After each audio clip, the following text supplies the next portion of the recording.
அரசியல் போராட்டம். கடந்த வாரம் கனடாவிலே இருக்கின்ற ஒரு மாகாணம், ஒன்றிய மாகாணம் தமிழகத்தினுடைய தேசிய கொடியாக புலிக்கொடி அங்கீகரித்திருக்கின்றது. இன்னும் 15 வருடங்களில் சிலவளை தமிழீழம் கூட அங்கீகரிக்கப்படலாம். ஆனால் அந்த சுதந்திர தமிழீழத்திலே யார் இருக்க போகின்றார்கள்? கைந்தாவுடனும் ஐசுடனும் திரிய போகின்ற இளைஞர்கள் இருக்க போகின்றார்களா? அல்லது இப்பொழுது இருக்கின்ற மூத்தவர்கள் உங்களால் சரியாக வழிநடத்தி கொண்ட அடுத்த ஒரு சிறந்த தலைமைத்துவம் கொண்ட தலைவர்களாக போகின்றார்களா? இதற்கான பதில்களும் உங்களிடம் தான் இருக்கின்றது. ஆகவே இவற்றை நாங்கள் மனதில் நிறுத்தி இந்த ஒரு புனித வாரத்திலே ஒரு புனிதமான சிந்தனைகளுடன் அடுத்த தலைமுறை ஒன்றை நாங்கள் சரியாக வழிநடத்த வேண்டும் என்று கேட்டுக்கொண்டு, விழுந்த வித்துக்கள் யாவும் என்றோ ஒரு நாள் விருட்சமாய் இழத்தான் போகின்றது என்று கூறி என்னுடைய உரையை நிறைவு செய்கின்றேன். நன்றி.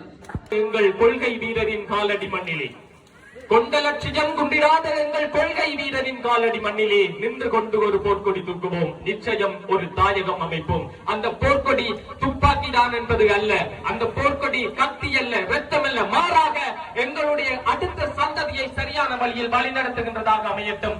அனைவருக்கும் நன்றி, வணக்கம். நீதிமன்ற வாயில்களில் கூட பார்த்துக் கொண்டிருக்கின்றோம். கஞ்சாவுடன் இளைஞன் கைது, பால்வெட்டில் இளைஞன் மரணம், வாகன விபத்தில் அதிவேக விபத்தில் இளைஞன் மரணம். இன்றைய செய்திகளாக நாங்கள் நெஞ்சை உருக்கி படித்துக் கொண்டிருக்கின்ற செய்திகளாக எங்களுக்கு இருக்கின்றன. அந்த இளைஞர்கள் யார்? வேற்று நாட்டில் இருந்து இங்கே வந்து கிளிநொச்சியில் இருக்கின்ற இளைஞர்களா? அல்லது வேறு மாவட்டத்தில் இருந்து இடம்பெயர்ந்து வந்து இங்கே இருக்கின்ற இளைஞர்களா? நிச்சயமாக இல்லை. எந்த இளைஞர்கள் தங்களுடைய உயிர்களை திறந்து மாவீரர்களாக இன்று கல்லறைகளிலே உறங்கிக் கொண்டிருக்கின்றார்களோ அந்த மாவீரர்களுடைய சகோதரர்களாக, அந்த மாவீரர்களுடைய உறவுகளாக, அந்த மாவீரர்களுடைய பிள்ளைகளாக இருக்கின்ற ஒவ்வொருவரும் தான் இன்றைய நிலையில் இவ்வாறு இருக்கின்றோம். மீண்டும் சொல்கிறேன், நேற்றைய இளைஞர்களால் நான் இந்த மண்ணிலே நின்று கொண்டிருக்கின்றேன்.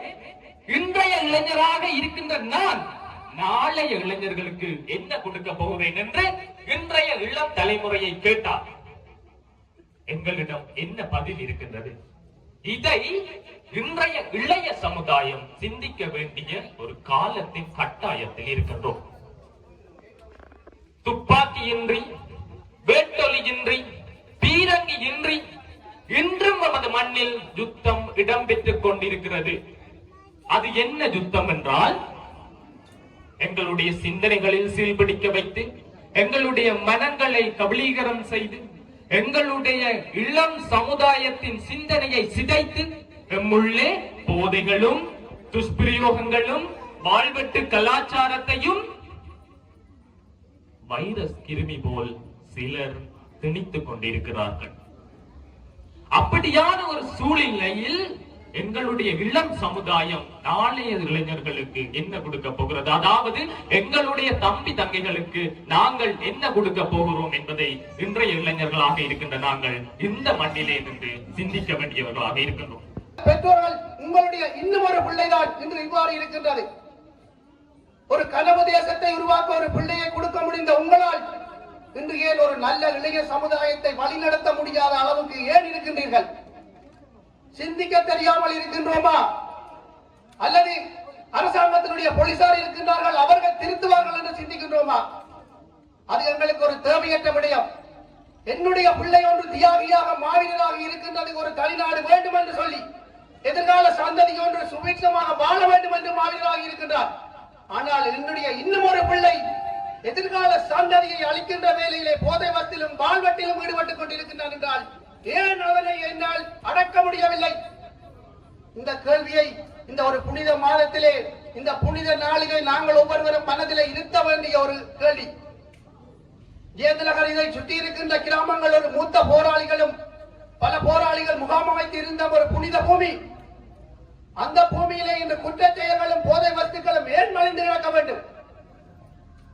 எங்களுடைய மாவீரராக இருக்கின்ற ஒவ்வொருவருடைய வரலாறுகளையும் நாங்கள் எதிர்கால சந்ததிக்கு கடத்துவோமாக இருந்தால், அவர்களே எங்களுக்காக மாவீரர்களாகினார்கள் என்ற செய்தியை சொல்வோமாக இருந்தால், இவ்வாறான செயற்பாடுகள் நிச்சயமாக குறையும் என்று நாங்கள் நம்புகின்றோம். துயிலுமில்லத்திலே மாவீரர்களுடைய கல்லறைகள் அடிக்கப்பட்டிருக்கின்றன. அங்கே விதைக்கப்பட்டிருக்கின்ற மாவீரர்களுடைய தியாகங்களும் அவர்கள் இதற்காக போராடியார்கள் என்ற அந்த உயர்ந்த எண்ணங்களும் இன்று வரை வீச்சு கொண்டுதான் இருக்கின்றது. இங்கே இருக்கின்ற ஒவ்வொருவரும் நாங்கள் இப்பொழுது மாவீரர் துயிலுமில்லத்தடிக்கு செல்வமாக இருந்தால் அங்கே நாங்கள் ஒரு மெய்மறந்த ஒரு உணர்வை உணர்கின்றோம். அந்த மெய்மறந்த உணர்வு எதனால் வருகின்றது? எங்களுக்காக இறக்கின்ற போதும் புலிகளின் தாகம் தமிழீழ தாயகம் என்று சொல்லி வீரச்சாவடைந்த ஒவ்வொரு வீரருடைய தியாகமும் அங்கே இருக்கின்றது. அந்த வீரர்கள் உங்களுடைய பிள்ளைகள் தான். அவ்வாறான வீரர்களை பெற்றெடுத்த பெற்றோர்களை நீங்கள் இந்த நாளிலே உங்களிடம் மிகவும் மண்டியிட்டு கேட்டுக்கொள்கின்றோம். எங்களுடைய மண் அழிந்து போகக்கூடாது, எங்களுடைய எதிர்கால சந்ததி ஒன்று அழிந்து போகக்கூடாது. இந்த மண்ணுக்காக வீரச்சாவடைந்த அந்த மாவீரர்களுடைய பிள்ளைகளுடைய எதிர்காலம் சிதைந்து போகக்கூடாது. இவை யாவும் இருப்பது உங்களுடைய கைகளிலே. இவற்றை உணர வேண்டியவர்கள் நிச்சயமாக நீங்கள். இந்த இளைஞர்களை எல்லாம் நல்வழிப்படுத்தக்கூடியவர்களும் நீங்கள். ஒரு நாட்டை அமைப்பதற்கு ஒரு போராளியை மாவீரனாக கொடுக்க முடிந்த உங்களால் இந்த இளைஞர்களை நல்வழிப்படுத்த முடியும் என்ற நம்பிக்கை எங்களிடம் இருக்கின்றது. நீங்கள் சிந்திக்க வேண்டிய ஒரு நேரம் இதுதான். போராட்டத்தின் வடிவம் மாறலாம், போராளிகள் மாறலாம், ஆனால் போராட்டமும் அதனுடைய இலட்சியமும் மாறாது என்று எங்கள் தலைவர் கூறியதாக கஜிபன் அண்ணா கூறினார். ஆனால் இன்று எமக்கு கத்தியின்றி, துப்பாக்கியின்றி, வேட்டொலியின்றி நடந்து கொண்டிருக்கின்ற யுத்தத்தில் நாங்களும் பங்கெடுக்கின்றோமா அல்லது அந்த யுத்தத்துக்கு நாங்களும் பகடக்காய்களாகி அந்த யுத்தத்துக்கு எங்களை நாங்கள் இழந்து விட்டோமா? தந்து எம் உயிர் காத்த அந்த உத்தமரை இந்த நிலையிலே நினைத்துக் கொண்டு மாவீரர் நாள், மாவீரர் பெற்றோர் கௌரவிப்பு எங்களுடைய சமுதாயத்தில் ஒரு சடங்காக மாறி, எங்களுடைய உரிமையாக மாறி, இன்று இந்த நிலத்திலே நாங்கள் எங்கள் உயிர் காத்த அந்த உத்தமர்களின் பெற்றோரை கௌரவித்துக் கொண்டிருக்கின்றோம். உயிர் காத்த அந்த உத்தமர்கள் யார்? இள வயதிலே தங்களுடைய இளமையை தொலைத்து என்று கூறுவார்கள். ஆனால் உயிர் காத்த அந்த உத்தமர்கள் தங்களுடைய இளமையை தொலைத்தவர்கள் என்று நான் கூற மாட்டேன். மாறாக இளமையின் பெருமதியை உணர்ந்து, இளமையில் என்ன செய்ய வேண்டும், இளமையில் எதை சாதிக்கலாம், இளமையினால் எதை அடையலாம் என்று இளமையின் பெருமதியை உணர்ந்து தங்களுடைய இளமையின் சுகங்களை, தங்களுடைய இளமையின் அனுபவங்களை, தங்களுடைய இளமையின் மகிழ்ச்சியை இந்த நாட்டுக்காக, எங்களுடைய மக்களுக்காக, எங்களுடைய இனத்திற்காக, எங்களுடைய எதிர்கால சந்ததியர்களுக்காக இளமையின் சுகங்களை துச்சம் என மதித்து தங்களுடைய இன்னுயிரை தியாகம் செய்த, தங்களுடைய இன்னுயிரை ஈகம் செய்த அந்த உத்தமர்களை நாங்கள் இன்று மனதில் இருத்தி அவர்களுடைய பெற்றோரை கௌரவித்துக் கொண்டிருக்கிறோம். அவர்களை வழிநடத்திய ஆசிரியர்கள், அவர்களை பெற்றெடுத்த பெற்றோர்களுக்கு முதலிலே ஒரு கணம் நான் தலை சாய்த்து அவர்களுடைய அந்த செயலை பாராட்டி, இவ்வாறான நிகழ்வுகள் எதற்காக நாங்கள் ஒழுங்கமைக்கின்றோம், எதற்காக நாங்கள் இவ்வாறான நிகழ்வுகளை மறக்காது வருடந்தோறும் செய்து கொண்டிருக்கின்றோம் என்ற செய்தி இந்த மேடையிலே மிகவும் சிறப்பாக கடத்தப்பட்டிருக்கின்றது. எங்களுக்காக ஒரு சந்ததி மாவீரர்களாக, இனத்தின் விடுதலைக்காக, ஒரு தமிழீழ மண் என்ற ஒரு சுதந்திர மண் மலர வேண்டும் என்பதற்காக தங்களுடைய இளமை காலங்களை துறந்து, சுகபோகங்களை மறந்து இந்த மண்ணிலே ஒரு போராடி மாவீரர்களாக அவர்கள் ஆகுதியாகி இருக்கின்றார்கள். அவர்களுடைய ஒவ்வொரு இலட்சிய கனவுகளும் மழுங்கடிக்கப்படாது, மறக்கப்படாது, தொடர்ந்து பேணப்பட வேண்டுமாக இருப்பின் இவ்வாறான நிகழ்வுகள் ஒழுங்கமைக்கப்பட்டு அடுத்த சந்ததியினருக்கு அது கடத்தப்பட வேண்டும் என்பது நாங்கள் ஒவ்வொருவரும் இந்த 15 வருடத்திலே உணர்ந்திருக்கின்றோம். அதன் தொடர்ச்சியான ஒரு சம்பவம் இன்று இந்த மேடையிலே ஒரு மனநிறைவான நிகழ்வாக நாங்கள் பார்த்துக் கொண்டிருக்கின்றோம். மாவீரர்களுடைய பெற்றோர்களை நாங்கள் இங்கே முன்னுக்கு கௌரவமாக இருத்திவிட்டு மாவீரர்களுடைய வரலாறுகளையும் அவர்கள் செய்த தியாகங்களையும் நாங்கள் அவர்களுக்கு சொல்ல வேண்டிய தேவையில்லை.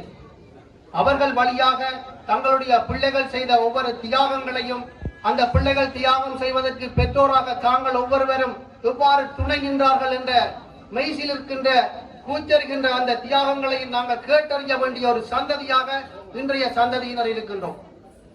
கரும்புலி மில்லர் அண்ணாவினுடைய தாயார் கரும்புலி மில்லர் அண்ணா முதலாவது கரமொழியாக வெடித்த போது என்னுடைய பிள்ளை இனிமேல் இந்த பூமியில் இல்லை என்பதை நினைக்கின்ற போது எனக்கு வருத்தமாகத்தான் இருக்கின்றது. ஆனால் தன்னுடைய அசாத்திக திறமையால் அசாத்திக ஒரு தன்மையை நிறைவேற்றிய வீரன் என்ற வகையிலே நான் பெருமை அடைகின்றேன் என்று கூறியிருந்தாரா? அது போலவேதான் இங்கே இருக்கின்ற ஒவ்வொருடைய மாவீரர்களுடைய பெற்றோர்களும் தங்களுடைய பிள்ளைகளினுடைய அசாத்திய திறமைகளை மெய்கூச்செறிய எங்களுடைய அடுத்த சந்ததிக்கு அந்த உணர்வுகளை கடத்த வேண்டியவர்களாக இருக்கின்றோம். கிளிநொச்சி மாவட்ட விவாதிகள் கழகத்தினுடைய தலைவர் தம்பி மதுசன் கூறியது போல மாவீரர் எழுச்சி நாளினுடைய நிகழ்வுகளின் ஒரு அங்கமாக மாவீரர்களுடைய பெற்றோர், உரித்துடையோர் மற்றும் உறவுகளை கௌரவிக்கின்ற நிகழ்வானது இந்த